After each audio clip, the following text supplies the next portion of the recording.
જય માતે ખેડૂત મિત્રો, આજે તારીખ 27/મે/2025 આજની સવારની હવામાન અપડેટની અંદર માહિતી મેળવીએ તો ગુજરાતમાં હજુ પણ 3 દિવસ દરમિયાન પ્રી મોન્સૂન એક્ટિવિટીની સંભાવના છે. દક્ષિણ ગુજરાત અને ઉત્તર મધ્ય પૂર્વ ભાગની અંદર હજુ પણ ગુજરાતની અંદર ગાજવીજ સાથે તોફાની વરસાદની સંભાવના દેખાઈ રહી છે. એ પણ છૂટાછવાયા ભાગોની અંદર કે આ ભાગોની અંદર હજુ વરસાદી માહોલ છવાશે તેની માહિતી મેળવીશું. તેમજ મિત્રો ચોમાસું અત્યારે ક્યાં પહોંચ્યું છે, ગુજરાતમાં ક્યારે એન્ટ્રી થઈ શકે છે તેની પણ અપડેટ મેળવીશું. ચેનલમાં નવા હોય તો ચેનલને સબસ્ક્રાઈબ કરી નાખજો અને વિડીયોને લાઈક આપીને તમામ ખેડૂત ભાઈને શેર કરી દેજો.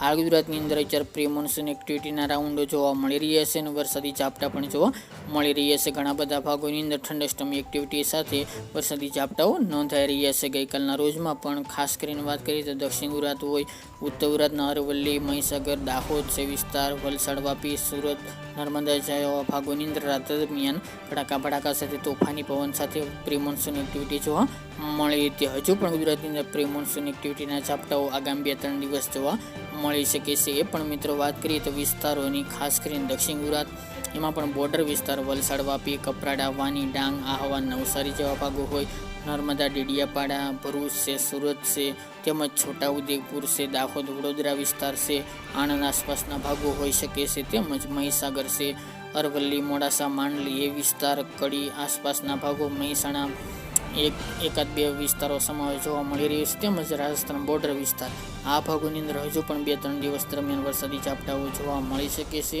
સૌરાષ્ટ્રની વિસ્તારોની વાત કરીએ તો અમરેલી આસપાસના ક્ષેત્રોની અંદર રાત દરમિયાન વરસાદી ઝાપટાઓ જોવા મળી શકે છે આગામી 36 કલાકની અંદર. બાકી દક્ષિણ ગુજરાતની અંદર વધુ સંભાવના દેખાઈ રહી છે. અને મિત્રો જ્યાં પ્રી મોન્સૂન એક્ટિવિટીના ઝાપટાઓ જોવા મળશે ત્યાં મિત્રો ગાજવીજ અને તોફાની પવન ફૂંકાઈ શકે છે, જેની તમામે ખેડૂત ભાઈ નોંધ લેવી. હાલ મિત્રો જે સિસ્ટમ અરબી સમુદ્રની નથી તે જમીન વિસ્તારમાં મહારાષ્ટ્ર થઈને આગળ જઈને લો પ્રેશરમાં ફેરવાઈ ચૂકી છે, એટલે કે મજબૂત હતી તેમાંથી હવે ધીરે ધીરે વિખરાવા તૈયાર પહોંચી ગઈ છે. ખાસ તેની અસર ગુજરાતમાં નથી જોવા મળી. આગામી દિવસની અંદર પણ મિત્રો એ સિસ્ટમ હજી પણ નબળી પડી જશે, જેના કારણે 30-31 તારીખથી ગુજરાતમાં વરસાદની ગતિવિધિમાં બ્રેક લાગે તેવી પણ હાલ તો શક્યતાઓ ઊભી થયેલી જોવા મળી રહી છે. ચોમાસાની મિત્રો વાત કરવામાં આવે તો ચોમાસું ઝડપથી આગળ વધી રહ્યું છે.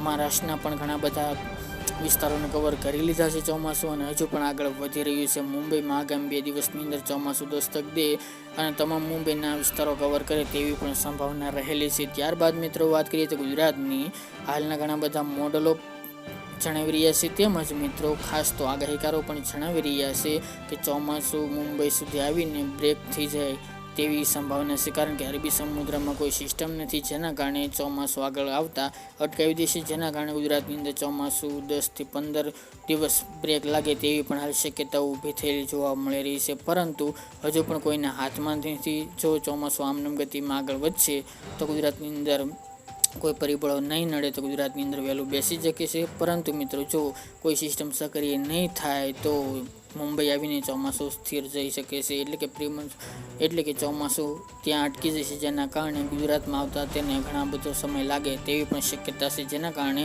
15 જૂન બાદ પણ ચોમાસું દસ્તક દે ગુજરાતની અંદર તેવી શક્યતાઓ દેખાઈ રહી છે. એટલે કે 2 શક્યતાઓ છે, કાં પરિબળો સાથ દેશે તો વહેલું આવશે, અથવા તો પરિબળો સાથ નહીં દે તો ચોમાસું મુંબઈ સુધી આવીને અટકી જશે, જેના કારણે ગુજરાતની અંદર ચોમાસું મોડું પહોંચી શકે છે. બાકી અપડેટ આપતા રહીશું, કોઈ પણ ફેરફાર હશે તો બી અપડેટ દેતા રહીશું.